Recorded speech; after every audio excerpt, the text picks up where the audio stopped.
Chào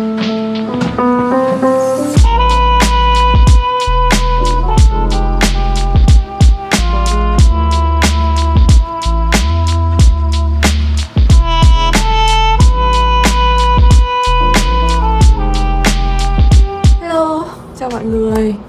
Bây giờ thì mình sẽ make up để đi ra đường. Và lâu lắm rồi thì mình mới làm một chiếc video nó không phải là một cái layout nó quá là rực rỡ ấy. Mình sẽ bôi dưỡng môi trước. Gần đây thời tiết Hà Nội rất là khô ấy, thế nên là mọi người phải dưỡng ẩm kỹ một xíu. Mình sẽ đắp mặt nạ nha. Cái mặt nạ này ngày trước là mình cũng đã có một chiếc video để chia sẻ với mọi người về cái loại mặt nạ của brand So Cool này rồi. Nó màu xanh rất là xinh. Làm sao là nó đừng để nó dính vào tóc, nó dính vào tóc nó sẽ bị bết tóc đấy mọi người. Nhìn mình cứ như hốt phiên bản nữ vậy. Mình sẽ tranh thủ mình đeo luôn cái này mọi người. Đây, nhìn đây. Để cho nó không bị nọng cằm mọi người. Đó, mình sẽ đeo tầm 15 phút. Nhìn như kiểu mình mới đi phẫu thuật về á.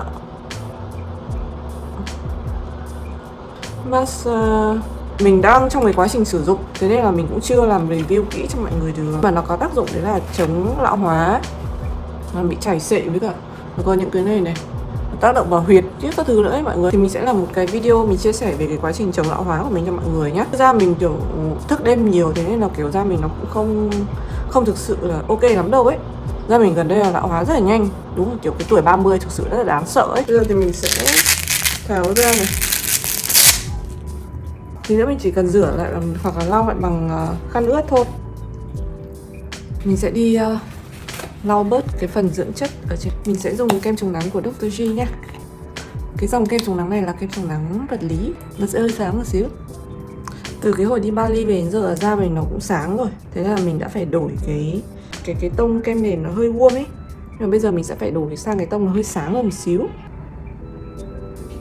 Tất nhiên là nó sẽ không sáng hẳn như mấy cái tông kem nền của Trung, mà mình vẫn muốn nó có cái độ tự nhiên ý. Thật ra cái kem nền của Estée Lauder thì mình rất là thích, mình có rất là nhiều. Nhưng có một điểm trừ mình không thích, đấy là mọi người sẽ phải mua cái pump. Nếu không là nó sẽ rất là khó kiểm soát cái lượng mà mình đổ ra đổ vào ấy. Nên nó ta bị nhiều quá này. Mọi người sẽ nghĩ là cái Estée Lauder Double Wear này ấy, nó sẽ rất là dày. Nhưng mà bây giờ cái công nghệ đồ make up làm đẹp các thứ nó rất là khác rồi mọi người. Nó rất là khác vài năm trước rồi. Cái này nó không hề dày nha. Thế như cái này mình cũng đã nói trong một vài lần mà mình làm những cái video make up rồi ý. Đấy là nó che phủ tốt, tuy nhiên nó cũng không bị dày, gây ra cái hiện tượng cách ki rồi là cái dày cộp cái nền lên đâu. Những cái mũi này, mỗi tội là bị lấy ra nhiều quá ấy. Che một chút khuyết điểm ở phần bọng mắt với cả phần kẽ mũi. Mình thì có một cái rãnh cười rất là rõ, thế nên là mình sẽ phải che cái phần rãnh cười rất là kỹ. Chúng ta có thể che được những cái màu sắc ở trên da, chứ chúng mình không thể che được cái độ gồ ghề ở trên da đâu. Nếu như là da bạn nào có cái sự gồ ghề không bằng phẳng trên da, ví dụ như mình đó, nó có cái bọng mắt nó do thức đêm á, thì rất là khó để có thể che được hết. Thì cách tốt nhất đấy là mọi người dùng những cái kem che khuyết điểm sáng hơn kem nền ấy, và những cái vùng nó bị trũng xuống ở trên da như thế. Cũng không cần quá là nhiều che khuyết điểm ở những cái vùng đó, để cái kem nền ở trên khuôn mặt mình nó hơi ráo một xíu nhá. Thì mình sẽ chuyển sang cái bước đánh lông mày. Tóc của mình khá là sáng, thế nên mình sẽ sử dụng những cái lông mày nó hơi sáng một xíu cũng được. Mình toàn dùng bảng mắt để đánh lông mày thôi. Mình toàn dùng màu cam sáng ấy. Cái lông mày của mình thì nó trộm vía thì nó cũng ok, thế nên là thường thì mình sẽ chỉ nhấn thêm một xíu ở cái phần đuôi lông mày này. Tí thì mình sẽ chuốt thêm màu cho cái sợi lông mày nữa. Make up hàng ngày của mình ra đường thì nó khá là đơn giản, nó tự nhiên thôi ấy. Tiếp theo thì mình sẽ dùng cái chì kèm mày của Etude. Bởi vì cái lớp nền của mình nó chưa khô, mình không phủ phấn, thế nên là mọi người không động tay vào cái lớp nền nhé, nếu không nó sẽ bị lem nhem rất là xấu. Cái màu của cái này của mình nó rất là sáng ấy, nhưng bởi vì cái chất của cái sản phẩm Etude House này nó rất là lỏng, thế nên rất dễ bị lem này. Đó. Mấy hôm nữa thì mình đang định đi nhuộm lại tóc. Bây giờ thì mình sẽ thêm vào những cái vùng mà cái sợi chân mày nó chưa được đều ấy.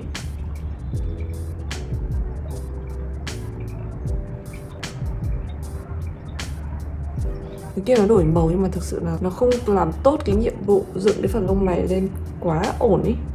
Mình mới có một cái bảng mắt khá là mới đến từ nhà Perfect Diary.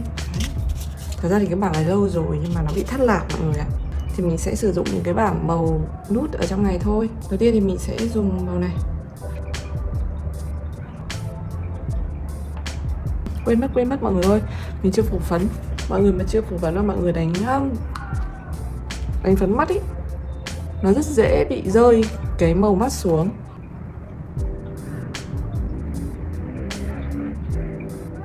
Một cái cây cọ nhỏ, cái đầu dẹt ý, cái màu nâu này, mix vào này, đánh sát vào cái phần bên mi dưới.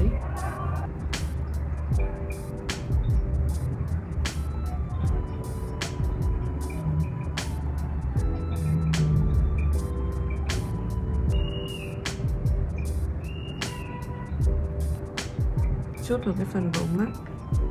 Mình sẽ dùng màu nâu nhé, màu nâu của cái bảng này để mình kẻ. Mình hay kẻ mắt bằng cái bảng này lắm. Từ phần đuôi mắt này mình mới bắt đầu kẻ một cái đường thẳng vào, làm cái đuôi eyeliner của mình trông dày ở phần đuôi hơn. Mình sẽ tô phần đầu mắt. Mình sẽ kẻ một ít bên dưới phần mở cái vọng mắt này ra. Mình sẽ blend nó ra để nó không có cái đường rõ nhất. Chỉ hơn mờ là mình đang hờ mở vọng mắt thôi. Mình sẽ làm tương tự với mắt này nhé. Ok, mình cần một cái bút kẻ eyeliner màu tối. Nó sẽ phải tối hơn cái màu mà mình kẻ bằng mắt này, bởi vì nếu không mình nhìn mắt nó sẽ rất là không sắc ấy. Mình đặt ở bên dưới phần chân mi. Đây mọi người nhìn này, bên này là nhìn nó sẽ sắc mà nó sâu mắt hơn ấy. Bên này mình chỉ cần một cái đường rất là mỏng thôi, bởi vì mình đeo lens rất là sáng, thế nên nếu mà mình không có cái đường này thì mắt mình nhìn nó rất là bị lờ đờ ấy. Bút kẻ mắt mà mình đang dùng ấy thật ra nó không phải là màu đen mà nó là màu nâu đen. Mình sẽ thêm một chút phần bọng mắt.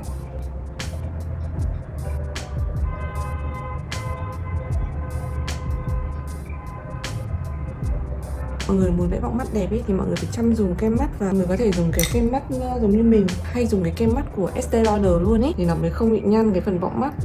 Khi nó không nhăn phần bọng mắt thì mọi người vẽ bọng mắt nó mới đẹp được. Có một cái bảng phối này mình rất là muốn mọi người mua, rất là muốn giới thiệu với mọi người bởi vì mình rất là thích. Đây mọi người ạ, đây là một cái brand nội địa Trung Flower Snow, bởi vì cái bảng này dùng được rất nhiều thứ vẽ bọng mắt này. Mình sẽ hướng dẫn mọi người cái cách đánh khối mũi nó thật tự nhiên ấy. Mình dùng cái màu nhạt nhất này, dùng cọn nhỏ nha, mix với cả một chút bên này, vẽ cái phần đầu mũi trước. Nó như chữ U ấy mọi người, mình để cam hơn gạch, hơi chóng mặt, thế nên là mình không. Sau đó thì mọi người bắt đầu vẽ hốc mắt này, vẽ hốc mũi ấy. Cái bước này rất là quan trọng, nếu mà mọi người không vẽ chuẩn thì nó sẽ bị lệch mũi ngay. Sau đó mọi người dùng cọ để blend nhé.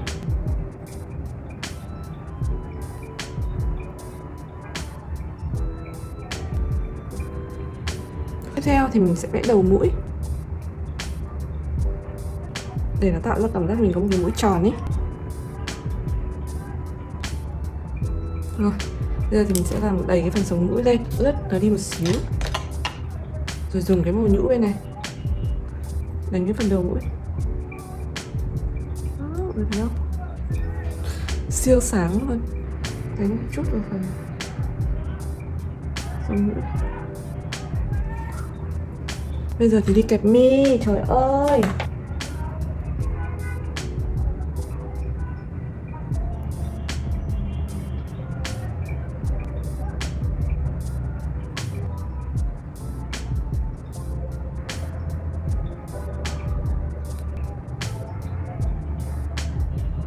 Mọi người có thể gắn mi giả nếu mà mọi người muốn. Tí nữa mình sẽ gắn sau nếu mà mình thích. Còn mình sẽ hoàn thành nốt những cái phần phụ đã. Mình sẽ đánh một chút khối. Mình cũng đánh bằng này luôn mọi người. Mình có hai cái màu má hồng xinh lắm, thì mình sẽ dùng màu nó hơi cam cam đi. Tặng luôn cả cái cọ này.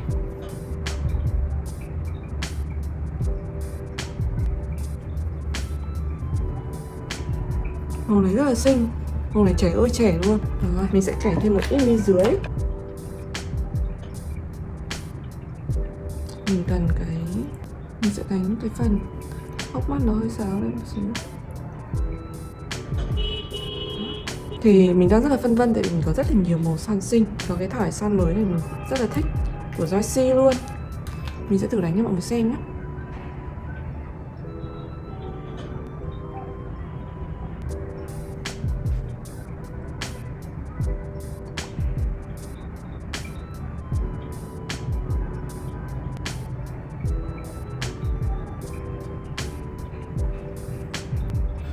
Rồi, mình nghĩ là mình chỉ đánh son như này thôi, đơn giản thôi.